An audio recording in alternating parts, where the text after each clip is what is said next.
En este momento dirige su mensaje. Presta atención a este mensaje poderoso y el testimonio que el presidente Nayib Bukele da en este momento a 23 delegaciones de pastores de diferentes países, sucedido en El Salvador. Dios los bendiga a todos. Antes de empezar, vamos a darle la gloria a Dios por todo lo que está pasando aquí en este lugar y por todo lo que está pasando en este país.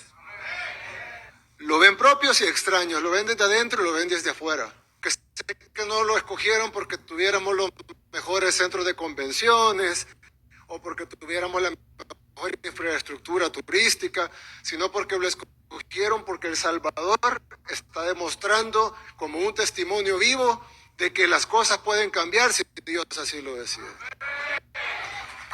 Está viviendo una transformación que nadie puede negar. Lo ven propios y extraños, lo ven desde adentro y lo ven desde afuera.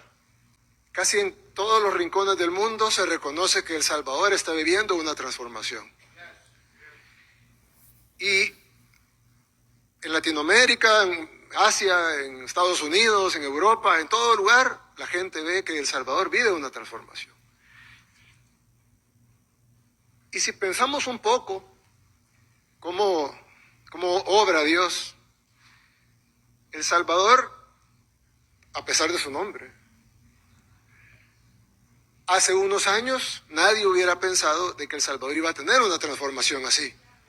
El Salvador, mucha gente ni siquiera lo podía ubicar en el mapa. Y los que lo podían ubicar en el mapa probablemente lo reconocían por la guerra, por las pandillas, por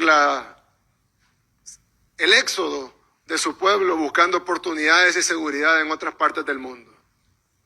Era poco lo bueno que se conocía en nuestro país. Y no era para menos.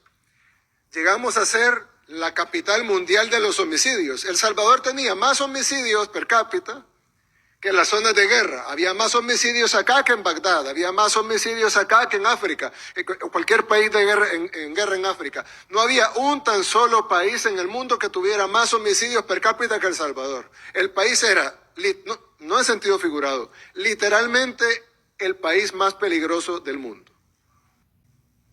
Necesitaba una restauración, necesitaba una transformación y además se llamaba El Salvador.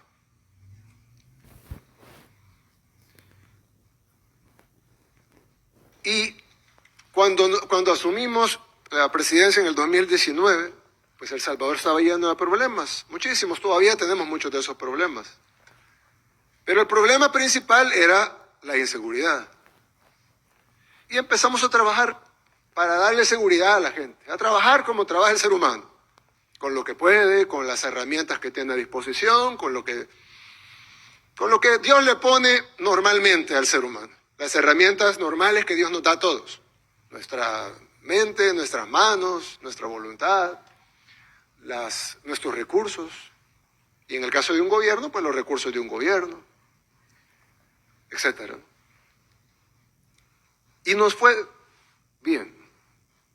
Digo, nos fue bien, no porque tuviéramos los grandes resultados, sino porque logramos algunos avances y a la gente le parecieron bien. Tanto que la gente nos dio más apoyo y más apoyo. Y nosotros estábamos contentos con lo que habíamos logrado.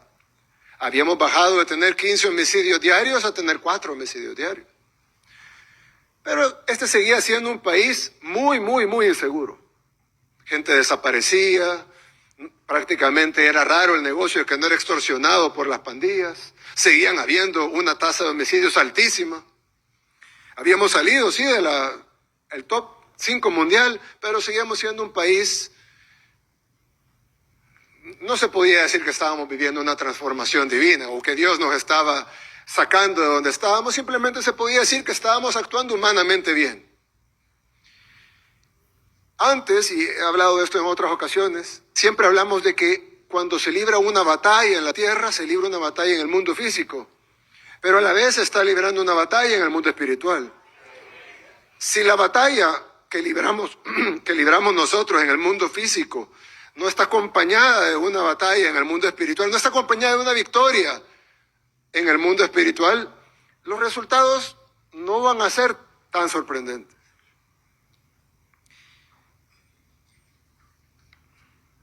Y en el 2022, el año pasado, tuvimos el fin de semana más sangriento que habíamos tenido.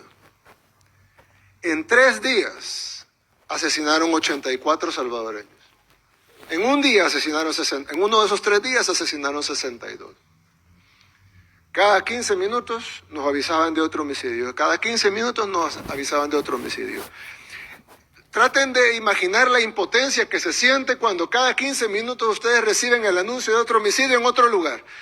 Aparentemente uno no relacionado con el otro. No es que están matando en un lugar, sino que aparece un muerto por allá, un muerto por allá, otro muerto por allá. ¿Y ustedes qué hacen? Tienen una policía, tienen un ejército, pero ¿hacia dónde lo dirigen? ¿Hacia dónde los envían? Cada 15 minutos otro homicidio, otro homicidio, otro homicidio. Recuerdo que nos reunimos hasta altas horas de la madrugada. Estaba el ministro de Defensa, estaba el ministro de Seguridad, el director de la policía, el fiscal general, alguna gente de mi equipo cercano. Y decíamos, ¿qué hacemos? ¿Qué podemos hacer?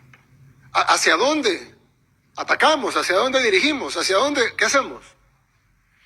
En ese momento el director de la policía me dijo, presidente, creo que podemos controlar la situación, estamos desplegando a la policía en varios lugares y probablemente vamos a tener esto controlado para la mediodía de este día. Estábamos ya a las 2, 3 de la mañana. Pasó la mediodía, no teníamos controlado nada, todo se puso peor. 1 de la tarde peor, 2 de la tarde peor. Ese día, el día peor, fue el día que llegamos a 62 homicidios en un día. No sabíamos qué hacer. Y creo que es de las pocas veces en la vida, si no la mayor, en la que uno se siente totalmente superado en todos los ámbitos. No hay forma de racionalizar algo que ni siquiera podemos asimilar primero. Y no ha terminado uno de asimilar algo cuando viene otra mala noticia. Y cuando no ha terminado uno de asimilarla cuando viene otra mala noticia. Y toda esa responsabilidad sobre nosotros. Y estábamos ahí platicando, otra reunión hasta el amanecer, por supuesto. Y en eso tomamos varias decisiones. Y la primera decisión fue confiar en Dios, no tener miedo e ir directamente hacia los terroristas. Pero si ellos decidían dar la orden de que cada uno de ellos matara a alguien, y no estoy hablando de a alguien, a un objetivo militar, estoy hablando de matar a la persona de la par, a una anciana en el bus, a una persona que está caminando en la calle, a una vendedora de frutas. Si cada terrorista hubiera matado a una persona, tuviéramos no 84 muertos, tuviéramos 70,000 muertos. Y eso solo requería una orden de los terroristas. Sí, estoy seguro que un terrorista puede matar a más de uno, pero digamos que 10 mataran a uno. Por cada 10 terroristas, un muerto, que sería un fracaso logístico para ellos. Serían 7,000 muertos. Y por supuesto nuestra sociedad no podía soportar tener 7,000 muertos. No se diga 70,000. 1,000. El miedo que teníamos a la respuesta era mayor que la confianza en nuestra capacidad de poder detener la matanza. Entonces, no solo teníamos que lograr el milagro de ir a detenerlos, sino que teníamos que lograr el milagro de que ellos no le respondieran matando a la gente. Que algo los detuviera mientras los agarrábamos. Además, habían 3 grupos y no teníamos la fuerza de ir contra los 3 al mismo tiempo. Entonces decidimos ir contra uno. Y cuando lo desarticuláramos, iríamos contra el otro. Y cuando lo desarticuláramos, iríamos contra el otro. Pero necesitábamos otro milagro. Que los otros 2 grupos no supieran que iban ellos después. Y luego necesitábamos otro milagro. Y era que no ha habido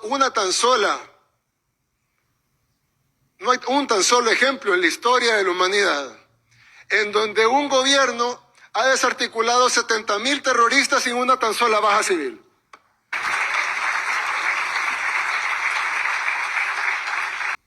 Y ese era el milagro más grande. Sinceramente, yo confiaba 100% en que lo que estábamos haciendo era lo correcto y confiaba 100% en que teníamos el favor de Dios, porque siempre lo hemos tenido. Pero no pensé jamás que Dios nos concedería toditos los milagros. Pensé que de los 10, de los 20, 30 que necesitábamos, Dios tal vez nos concedería 5, 7, 12 y nos iría bien. Pero no perfecto.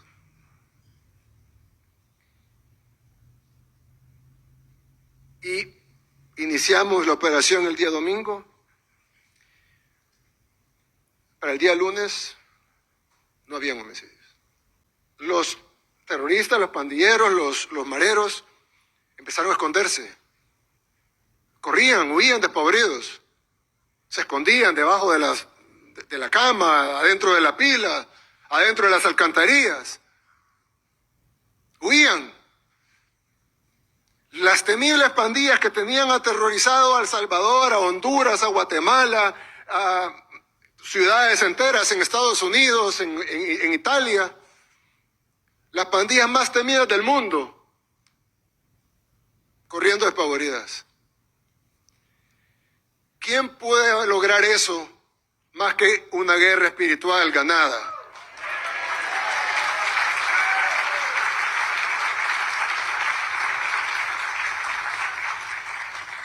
Nosotros estábamos luchando una guerra acá y alguien puede decir, bueno, pero qué bien, felicidades a los hombres de uniforme que lograron esta operación, pero casi ni dispararon. Porque la guerra se ganó a nivel espiritual. Y nosotros fuimos el reflejo de esa guerra espiritual. Aquí se vio el reflejo, así como un espejo. En el espejo se ve que algo se está moviendo, pero en realidad nada se mueve en el espejo. El que se está moviendo es uno y en el espejo se ve el reflejo. De igual manera acá nosotros nos vimos en las calles arrestando terroristas, pero realmente solo el reflejo de lo que se había ganado en la guerra espiritual. Por eso El Salvador, que no es el país más rico, que no es el país más tecnificado, que no es el país más poderoso, pero que ni siquiera, hasta suena tonto decirlo, por supuesto que no somos ni por cerca, no somos ni el top 100. Estaba logrando lo imposible. ¿Por qué? Porque éramos el reflejo. ¿Y por qué éramos el reflejo? Porque pedimos con fe. ¿Pero por qué también? Porque Dios quería que fuéramos testimonio de su gloria en la tierra.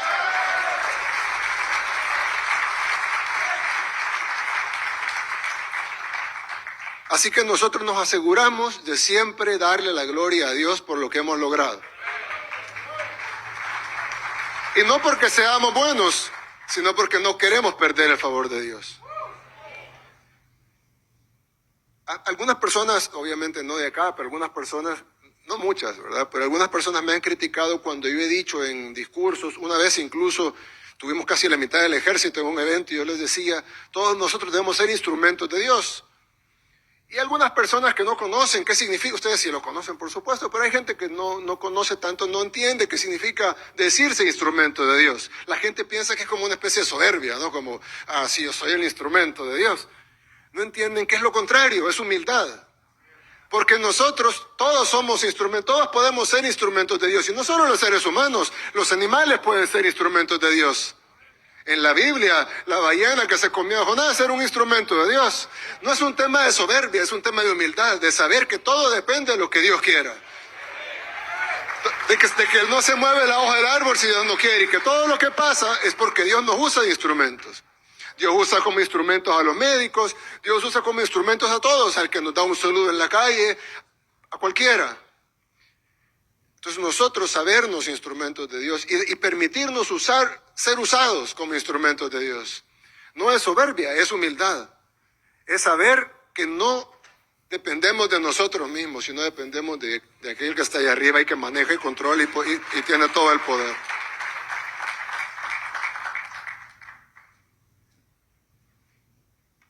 Y alguien puede decir, bueno, pero sí, pero está bien, tiene lógica la teoría, ¿no? Que hay que ser instrumento de Dios, pero ¿cómo podemos estar seguros de eso? Jesucristo dijo, por sus frutos los conoceréis. Y aquí están nuestros frutos.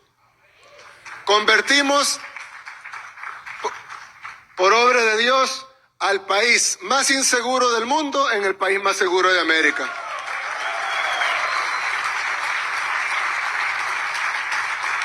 Y cualquier persona puede venir y constatarlo. Cualquier persona de otro país puede ir tranquilamente a cualquier comunidad. Ahorita, al final de este evento, pueden ir a cualquier lugar, a cualquier comunidad, pueden ver una zona tal vez que se vea oscura o que, no sé, de esas zonas que alguien pudiera pensar que son peligrosas. No se preocupen que no hay ningún tan solo lugar en este país que sea peligroso ya.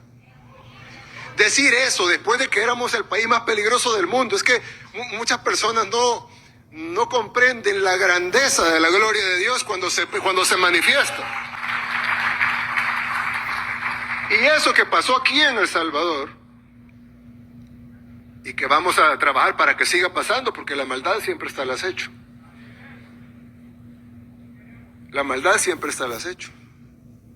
Pero eso que pasó aquí en El Salvador, que ahora después de este evento cualquiera de ustedes puede irse a meter a cualquier lugar, caminar, se pierden, no importa, no pasa nada. No les va a pasar absolutamente nada. Todos están totalmente seguros en cualquier lugar, sin guardaespaldas, sin necesariamente que haya presencia de la policía o del ejército, en cualquier lugar.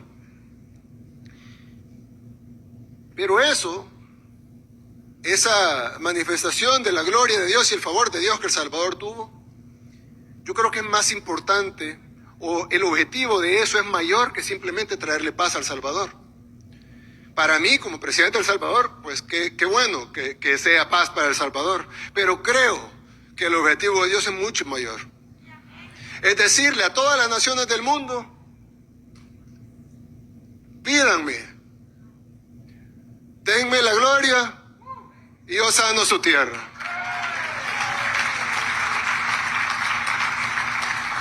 Claro, el ejemplo iba a ser el peor de todos. El ejemplo no podía ser agarrar un país medio pacífico, así como, qué sé yo, Uruguay o Chile, y hacerlo más pacífico. El ejemplo tenía que ser agarrar al peor y convertirlo en el mejor. Y entonces no hay nada imposible para Dios. Eso ya lo saben ustedes, ya lo sabemos todos, pero hoy Dios lo demostró de nuevo. Yo les quiero pedir nada más dos cosas. Una, le quiero pedir siempre al pueblo salvadoreño, a muchos de aquí son del pueblo salvadoreño, le quiero pedir que siempre tengamos la humildad para darle la gloria a Dios y saber que el mal sigue acechando y que en el momento que dejemos de darle la gloria a Dios, el mal puede volver. No volverá si le damos la gloria a Dios y clamamos a Él y le pedimos con fe, pero sí podría volver si no lo hacemos. Y le quiero pedir a todos los demás, que son la mayoría, que no son del Salvador, que oren por nosotros, que oren por nuestra tierra y que oren por nosotros. No solo porque somos un país hermano y pues así como todos merecemos oración y sobre todo cuando la solicitamos, sino porque nosotros podemos ser un ejemplo para sus países, para sus tierras, para sus labores pastorales en esas tierras. Nosotros debemos de con todos los creyentes, debemos de saber que estamos en una gran batalla civilizacional en este momento. Pero es una realidad, hay una batalla cultural, hay una batalla civilizacional en este momento. Sobre los valores, sobre la familia, sobre las cosas que antes eran consideradas universales, de repente ya no son tan universales. De repente son criticadas o son atacadas. Y esa batalla estamos obligados a ganarla. Pero al igual que nuestra batalla contra la criminalidad, contra la delincuencia, contra el terrorismo, la batalla tiene que ser ganada principalmente a nivel espiritual. Para que luego Dios nos llene de los argumentos, de las herramientas para poder ganar la batalla aquí. De la misma manera que El Salvador ganó la batalla en el terreno espiritual y luego se vio reflejado acá, arrestando 70,000 terroristas sin bajas civiles. De esa misma manera, cualquier batalla puede ser ganada. Pero ellos tienen medios de comunicación poderosos, ellos tienen... Sí, claro, nosotros teníamos 70,000 terroristas armados hasta los dientes atacando a nuestra gente, pero Dios nos dio la victoria. Entonces Dios también nos puede dar esta victoria, sobre todo porque es la causa justa. Y esta batalla es una batalla por las almas. No es una batalla por territorio, no es una batalla por dinero, no es una batalla por conquista, es una batalla por las almas. Y ustedes son guerreros de esas almas. Siempre lo han hecho, ya desde muchos años. Por eso están reunidos acá. Y me imagino yo que como las cosas no se dan por casualidad, me imagino yo que Dios quiso que se reunieran acá precisamente para darles las herramientas, darles la palabra, para que puedan salir y ganar las almas.